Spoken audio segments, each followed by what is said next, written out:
Milé sestry, milí bratia, ďakujem za pozvanie. Tým začnem. Som veľmi rád, že dnešnú sobotu môžem stráviť spoločne s vami.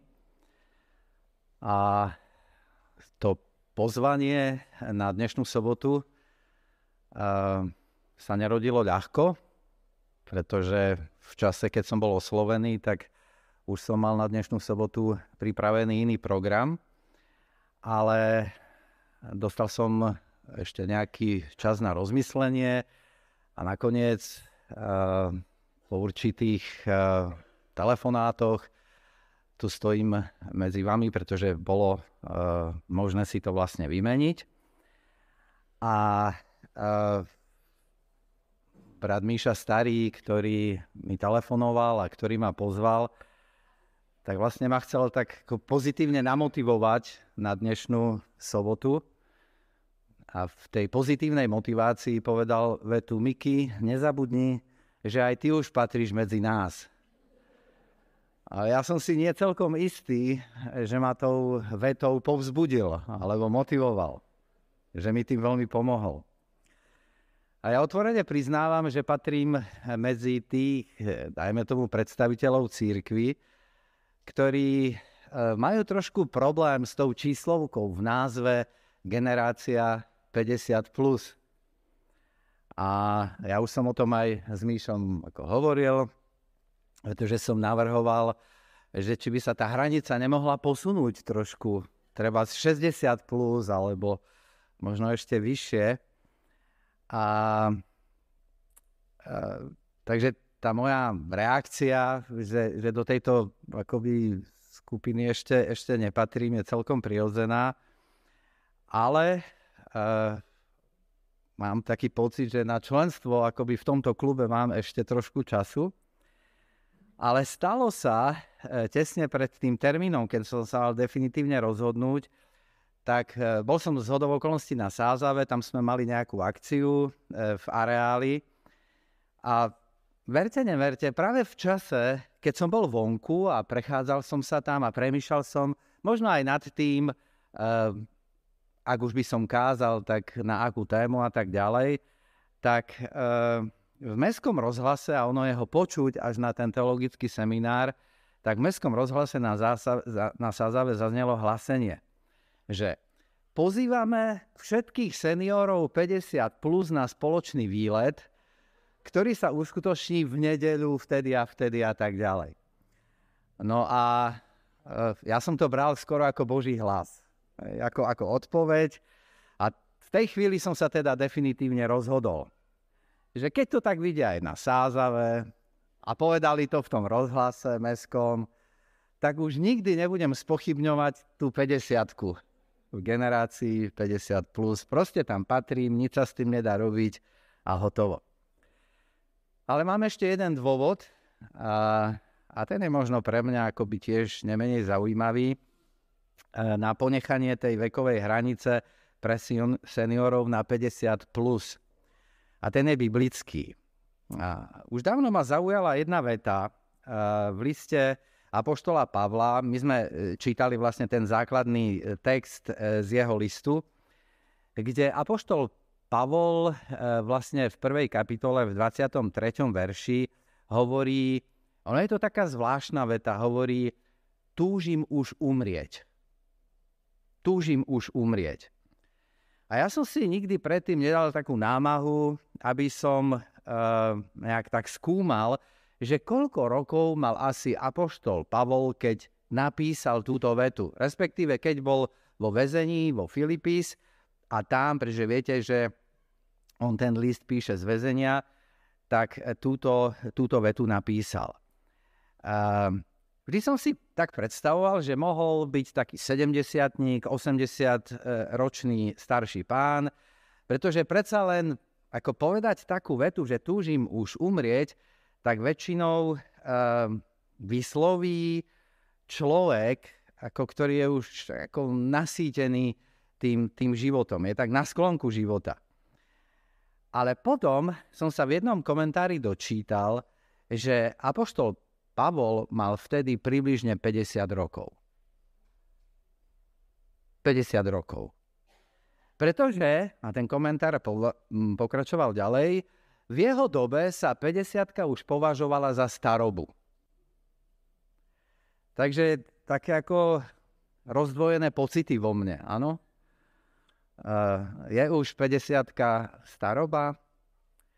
No ale keď to hovorí ten biblický komentár, a je to také ako biblické, tak potom je ten názov Generácia 50 plus úplne v súlade s tým biblickým konceptom seniorského veku a voči tejto pravde nemá žiaden význam sa vymedzovať a spochybňovať ju. A tak mi dovoľte, aby som po tomto úvode vlastne otvoril písmo na dvoch miestach, alebo predstavil vám dve také postavy, dvoch mužov, ktorí sú pre mňa takým akoby príkladom toho, že sa oplatí žiť aj po prekročení tejto vekovej hranice, ktorá aj v tej našej spoločnosti, v tej našej kultúre je predsa len považovaná za určitý taký medzník. Ten prvý je apoštol Pavol a už som ho zmienil, a to je ten jeho prekvapujúci alebo taký zaujímavý výrok s Filipánom 1.23, keď hovorí: túžim už umrieť. Napísal ho, ako hovorí komentár, ako 50-tník veriacim do Filipis. A tak vzniká taká otázka. Ako môže 50-ročný chlap, ako môže 50-ročný muž napísať, že vlastne už sa mu veľmi nechce žiť, alebo že túži zomrieť. Pretože mnohí 50-tníci len vtedy začínajú žiť. Mnohí 50-tníci, ako sa hovorí, chytia takú druhú mízu, taký druhý dých, áno? Ale lúčiť sa so životom v tomto veku? Ale keď sa trošku viac zahlbíte do toho textu, keď si možno niečo prečítate o tých detailoch, o tých podrobnostiach, keď si dáte toho apoštola Pavla a to, čo píše, do určitého kontextu, tak potom zistíte, že vlastne on už mal niečo pomerne náročné prežité. On niečo náročné vo svojom živote už prežil. Najkrajšie alebo najvystižnejšie nám ten jeho život zhrnuje vlastne 2. list Korinťanom 11. kapitola od 23. verša. Ja to nebudem čítať, ale tam sa to začína tým, koľkokrát stroskotal, koľkokrát vlastne bol palicovaný, aké dobrodružstva, aké nebezpečenstva zažil na svojich cestách. A my vieme, že mal veľmi náročný cestovateľský program, určite nemal pravidelnú stravu, zažil množstvo vypätých konfliktných situácií a k tomu všetkému tie každodenné starosti o novorodiacu sa cirkev, o nové zbory, ktoré vlastne zakladal. A to všetko sa určite podpísalo aj pod jeho zdravotný stav. A k tomu všetkému je zavretý vo väzení. A určite to nebolo nič komfortné, aj to prostredie, to väzenské. A tak v tej samote, keď hodnotí apoštol Pavol svoj život, tak vyšla z neho, alebo napísal vlastne túto vetu. A on by mohol pôsobiť ako človek, ako misionár, ktorý je už unavený životom. A ja si myslím, že na to má právo. Dokážeme to pochopiť. Pretože vo svojom prvom dochovanom liste, v prvom liste Tesaloničanom, apoštol Pavol predpokladal, že sa dožije Kristovho návratu. Že sa dožije vlastne Božieho kráľovstva. A on veril, že ten nový vek príde krátko aj po veľkonočných udalostiach, ale my všetci vieme, že sa tak nestalo. A v prvom liste Tesaloničanom potom hovorí o premenení. A on predpokladal, že Kristov príchod ho zastihne ako živého, plného síl. A tak v jednom zo svojich posledných listov, ktorý napísal do Filipís, tak zdá sa, ako keby tá realita smrti bola oveľa bližšia. A tak sa nedivíme, že unavený apoštol vyhliada smrť. Rozumieme mu. A možno aj na vás, na nás občas doľahne ten pocit únava zo života, únava z čakania, niekedy únava zo samoty, únava z diagnóz, únava ako dôsledok straty zmysluplnosti života. A tak si kladiete otázku, som tu na tomto svete ešte potrebný? Ale Pavlové slova túžim už umrieť majú svoje pokračovanie. Nemyslím si, že by boli výrazom akého sklamania z nejakej ničomnosti, bezvýznamnosti prežitého života. Skôr naopak. Oni nie sú prejavom nejakej stareckej depresie, keď sa stráca zo zreteľa aká pozitívna perspektíva do budúcnosti. Jeho očakávanie smrti alebo to vyjadrenie túžby zomrieť má dôležitý dodatok, ktorý vysvetľuje a dáva tej vete túžim už umrieť trošku iný význam, než by sa na prvý pohľad zdalo. Totiž ten dodatok znie chcem byť s Kristom. Túžim už umrieť a byť s Kristom. Aha. Byť s Kristom. A tak už začíname rozumieť tým Pavlovým slovám trošku inak. Pretože tá túžba byť s Kristom je taká silná, že keď sa k nemu nedostane cez premenenie, cez jeho príchod, tak sa s Kristom túži stretnúť cez vlastnú smrť. A on premýšľa, čím skôr, tým lepšie. A tak nám apoštol Pavol ukazuje, nám kresťanom, možno inú perspektívu, ktorú schoval do vety túžim už zomrieť, ale je to len preto, aby som bol s Kristom. A to je jediná možnosť, ako sa pozerá do budúcnosti. Pretože Pavel ju uvádza na prvom mieste, zdá sa, že je to možnosť lepšia. Ale nie je to možnosť jediná, pretože ten text pokračuje ďalej a on potom vyjadrí také vnútorné rozpoloženie, také rozdvojenie vlastne tých svojich predstav, tých svojich vízií, tých svojich túžob. Pretože on potom pokračuje ďalej, v verši 23 a hovorí, tiahne ma to z oboch strán. Ale pre vás je potrebnejšie, aby som zostal v tele. To, že ho to tiahne z oboch strán, znamená, že chce už umrieť a byť s Kristom. A tá druhá strana je, ja chcem ostať tu, na tejto zemi, na tomto svete a zdá sa, chcem žiť, pretože žiť sa oplatí, ale pre vás je dôležitejšie, aby som tu zostal, aby som zostal v tele, ako hovorí verš 24. A tak, ak by apoštol Pavel urobil takú paralelu s prvým vyjadrením, potom by znela túžim ostať, žiť a byť s vami. Byť s cirkvou. A tak pre mňa je to také evanjelium, je to také ako optimistické, že aj po 50-ke, pretože to je ten vek, v ktorom ten apoštol Pavol sa nám prihovára, tak pre tých druhých, on hovorí kvôli vám a myslí cirkev, pretože píše konkrétnym ľuďom do konkrétneho zboru, tu ešte chcem zostať. Kvôli vám. kvôli cirkvi.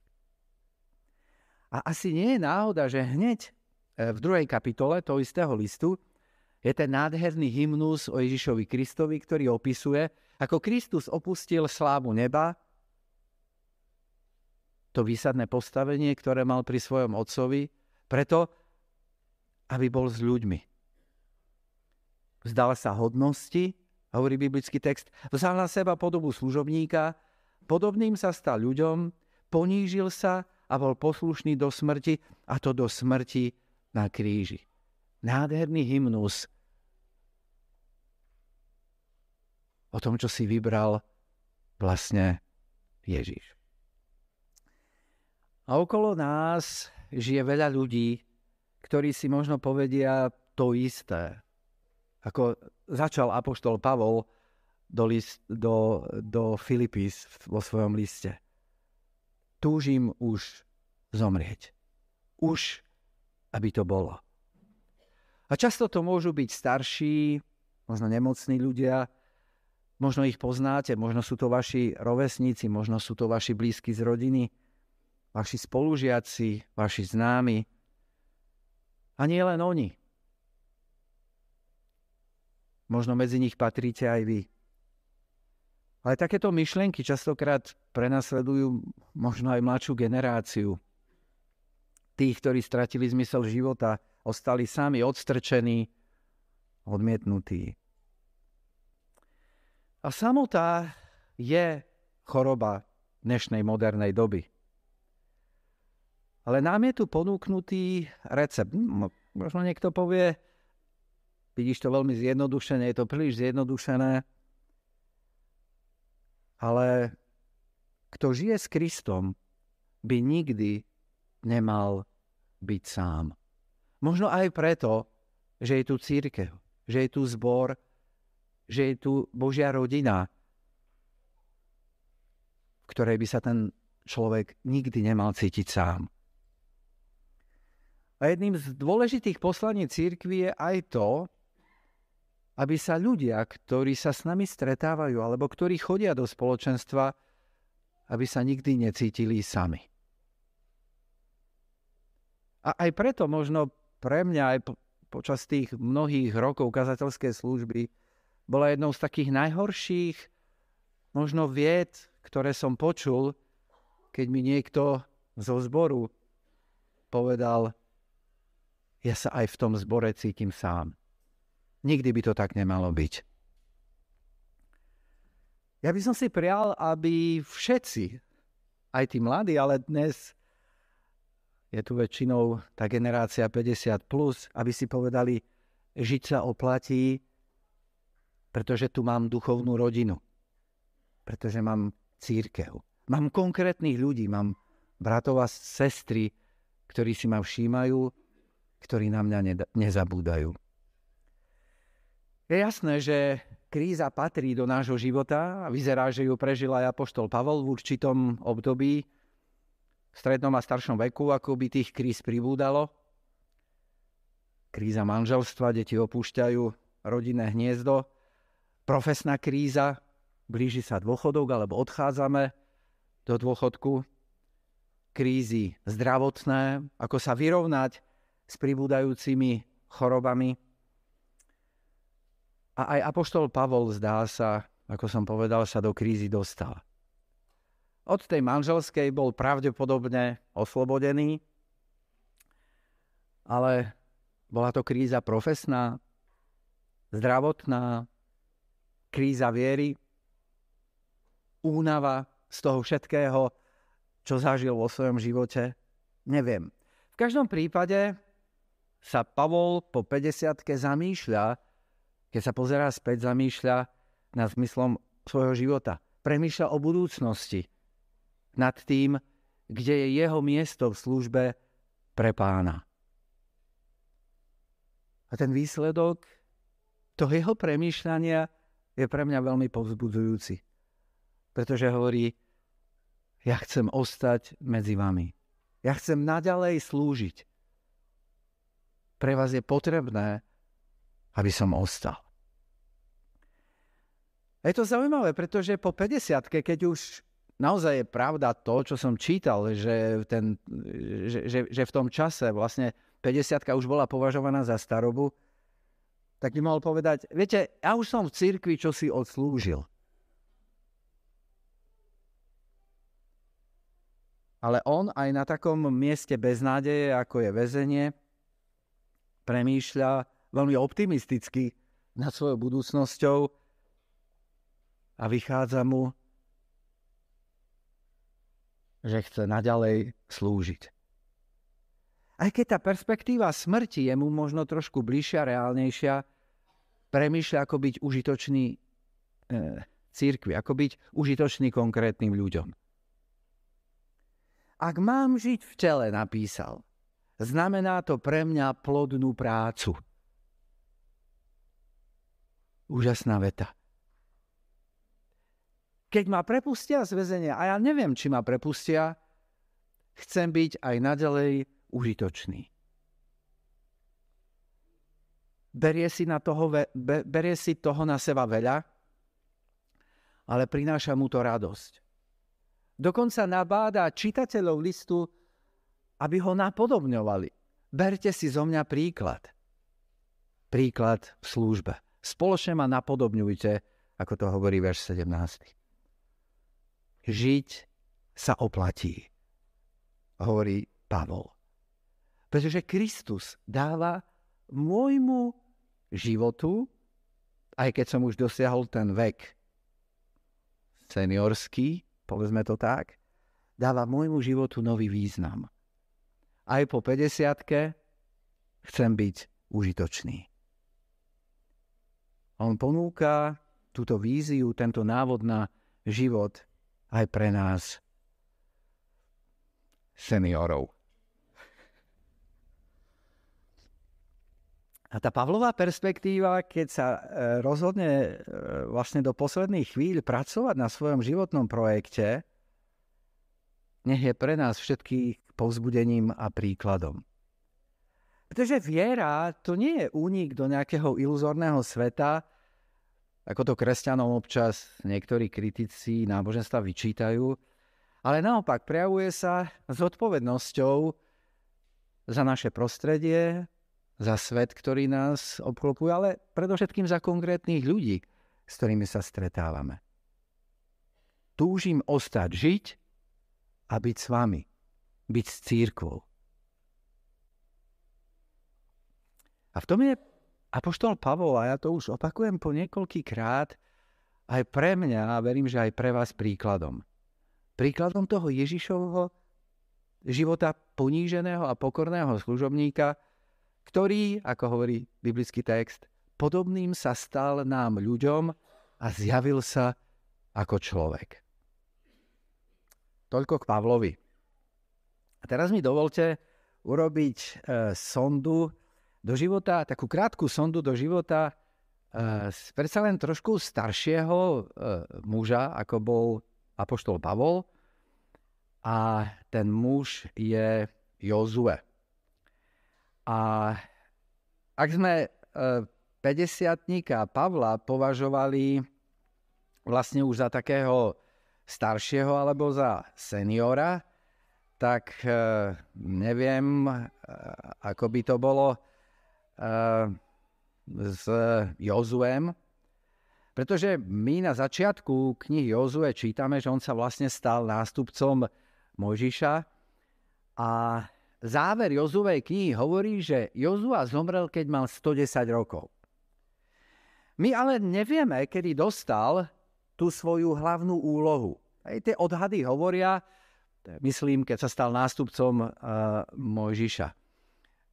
Odhady hovoria, že to mohlo byť od tých 85 až do 100 rokov jeho života. Že mohol mať vtedy, že my si Jozuu predstavujeme ako mladého bojovníka. Áno, vždycky. A ten komentár zaradil vlastne Jozuu vekovo do kategórie 80 až 100 rokov, ale to nie je až také dôležité.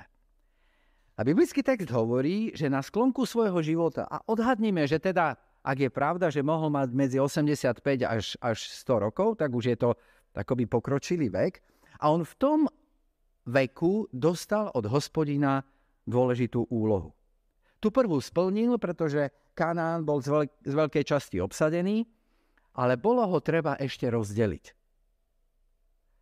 A tá druhá polovica knihy Jozue ukazuje, že Jozue sa zhostil aj tejto úlohy veľmi zodpovedne. A zohráva aktívnu úlohu už v pokročilom veku pri tom rozdeľovaní zasľúbenej zeme medzi izraelské kmene. A v tom vyvážovaní, v tom balance medzi tým, komu aké územie patrí, ako tie kmene majú medzi sebou spoločne nažívať. A tak sa zdá aj z knihy Jozue, že keď Hospodin niekoho poveruje nejakou úlohou, nejakou služobnosťou, takže ho vek až tak nezaujíma. Že sa nepozerá Pán Boh do nášho rodného listu, že či sa ešte oplatí alebo neoplatí.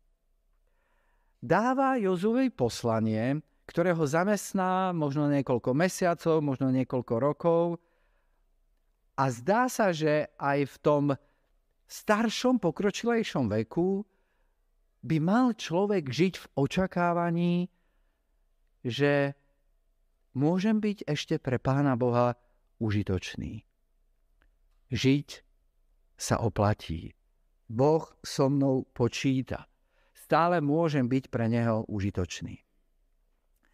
Možno rovnako ako ja, aj vy ste už veľakrát počuli takú vetu, aj citát sestry Whiteovej, že Božie dielo dokončia mladí ľudia. Ja stále premýšľam, no a čo s tými staršími? A čím som ja starší, tak tým som na to citlivejší. A s nami sa nepočíta. To naše zvestovanie nie je dôležité. Alebo sú tí starší dôležití len ako modlitebníci. My mladí ideme dopredu a vy starší sa za nás modlite. Ja si to nemyslím. Keď Hospodin poveruje človeka úlohou, tak sa na vek nepozerá. Vek ho až tak nezaujíma. A my vieme historicky, že existovali kultúry, civilizácie, ktoré sa rôznym spôsobom správali k ľuďom v tom drsnejšom prostredí prírodných kmeňov. Tam odchádzali starší ľudia na onen svet buď násilím alebo dobrovoľne. Častokrát deti asistovali akoby samovraždám svojich rodičov a tak ďalej, to nie je dôležité. Ale boli kultúry, ktoré si starších ľudí vážili, prejavovali im úctu. Napríklad v Grécku, konkrétne v Aténach, sa ten najvyšší štátnický úrad nazýval Gerúzia. Hej. Vám to niečo evokuje? Čo znamená zbor starších alebo zbor starcov. V čele starovekého Ríma takisto stál parlament Senatus, čo bolo zhromaždenie starých, vážených, vybraných občanov. A aj my vieme z písma, že vlastne kresťanské zbory viedli tzv. Presbyteroj starší. A to nehovorím o židovskej spoločnosti, kde sa staroba vníma ako požehnanie a prikázanie o úcte k rodičom sa týkalo samozrejme aj starých rodičov. Očakávaním nových vecí, tou konkrétnou službou sa aj ten starší človek, ten senior, môže stať mladým. Starnúci Jozua si nechá Hospodinom zasiahnuť do svojho života. A ešte, povedali by sme, na staré kolena splní jednu z najdôležitejších úloh, ktoré od neho dostal. Žiť sa oplatí. Pán Boh s nami počíta, aj keď sme už prekročili 50-ku. Pretože Pán Boh nechcel od Jozueho, aby bol geodet, aby chodil s prístrojom a vykolíkovával hranice jednotlivých území. Pán Boh od Jozueho chcel, aby viedol ľudí k vernosti Hospodinu, aby im pripomínal Hospodinové skutky a aj preto sa oplatí žiť. A mne sa veľmi páči z knihy Jozue, potom z tej záverečnej kapitoly, tam sú verše 25 až 28, ktoré teraz prečítam. V ten deň uzavrel Jozua s ľudom zmluvu. Zoberte si, áno, pokročili vekom. Dal mu ustanovenia a právne predpisy v Sycheme. A Jozua napísal všetky tieto slova do knihy Božieho zákona. A potom vzal veľký kameň a postavil ho pod dub pri posvätnom mieste Hospodina. A Jozue povedal všetkému ľudu: Hľa, tento kameň bude svedkom proti nám, lebo počul všetky reči, ktoré nám povedal Hospodin, a bude svedkom proti vám, aby ste nezapreli svojho Boha. A potom Jozua prepustil ľud do jeho dedičného vlastníctva. Tá posledná Jozuova úloha bola vlastne poukázať na Hospodina. Vyvýšiť ho. Viesť ľudí k tomu, aby ho nasledovali, aby mu boli verní. Tak mi dovolte urobiť záver. Pre Pavla aj pre Jozuu mal život aj v tom pokročilejšom veku význam a zmysel tým, že ho spojili, alebo že bol spojený s Božím poslaním. Že sa cítili potrební a užitoční pre svoje okolie, aj keď im možno fyzických a pripustme, že aj tých mentálnych síl ubúdalo. Citlivo vnímali Boží hlas, ktorým aj v pokročilejšom veku ukazoval, kde je ich miesto služby. Na čo by mali klásť vo svojom živote dôraz.